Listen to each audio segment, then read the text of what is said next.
ஒரு பலிபீடத்தை கட்டி பலிபீடத்தை சுற்றிலும் தானியம் புரியுதா? இந்த தானியம் வளர்க்கிற 2 படி விதை விதைக்கத்தக்க இடம். ஹலோ,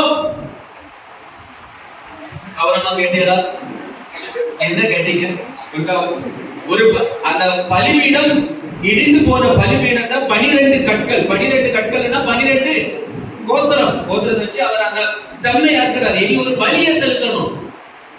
பலியை செலுத்த போறதுக்கு முன்னாடி விதை. அப்போ பலிபீடத்தை சுத்தி என்ன பண்றாங்க? 2 அளவு விதை விதைக்கிறதுக்கு என்ன தோன்றாங்க? வாய்க்கால. புரியுதா உங்களுக்கு? என்ன ஆச்சு? மழையே இல்ல. பயங்கர, உங்களுக்கு நல்லா தெரியும். எலியாவை யார் வேட்டாடிட்டு இருக்கிற? ராஜா யாருக்கு? வறட்சியில என்ன ஆயிட்டு இருக்கு.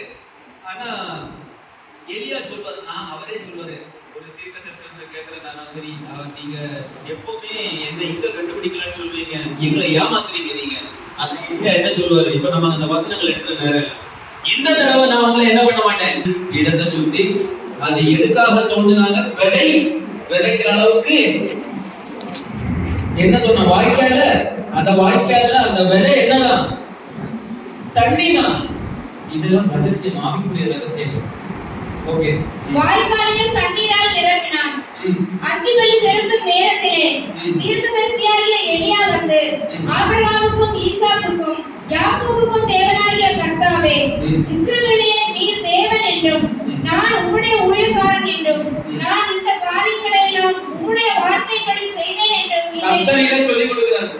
நீ இப்படிதான் செய்யணும். உன்னை இன்னும் வெறுப்பாங்க. கர்த்தருடைய ஊழியக்காரன் கர்த்தர் சொன்னபடியே என்ன பண்றாரு? இப்படி செய்யறாரு. வாசிங்க. கர்த்தாவே, நீர் தேவனாகிய கர்த்தர் என்றும் தேவரே தங்கள் இருதயத்தை மறுபடியும் திருப்பினீர் என்றும் இந்த ஜனங்கள் அறியும்படிக்கு என்னை கேட்டருளும் என்றார். அப்பொழுது கர்த்தரிடத்தில் இருந்து அக்கினி இறங்கி அந்த சர்வாங்க தகன பலியையும் விறகுகளையும் கற்களையும் மண்ணையும் பட்சித்து எல்லாத்தையும் என்ன பண்ணிட்டு என்னெல்லாம் பட்சித்தாங்க பாருங்க. முதல்ல என்னெல்லாம் கர்த்தருடைய அக்கினி வந்து என்ன பண்ணிட்டு அந்த சர்வாங்க தகன பலியையும் விறகுகளையும் கற்களையும் மண்ணையும் மண்ணை என்ன பண்ணல? நல்லா கவனிச்சிருக்க. என்ன பண்ணிட்டாங்க? பட்சித்தது. கன்சியூம். ஒண்ணுமே இல்லாம அப்படி விழுங்கிட்டாங்க. பட்சித்தது. அடுத்தது வாய்க்காலில் இருந்த தண்ணீரையும் நக்கி போட்டது. ஹalleluya. தண்ணிய நக்கிட்டாங்க.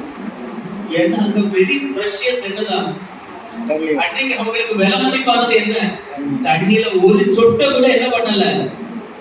தண்ணிய நக்கிட்டு. ஹalleluya. கர்த்தருடைய அக்கினி வந்து தண்ணிய நக்கிட்டான். ஜனங்கள் எல்லாரும் இதை கண்டபோது முகக்குப்புற விழுந்து கர்த்தரே தெய்வம் என்றார்கள். அப்பொழுது எலியா அவர்களை நோக்கி, நீங்கள்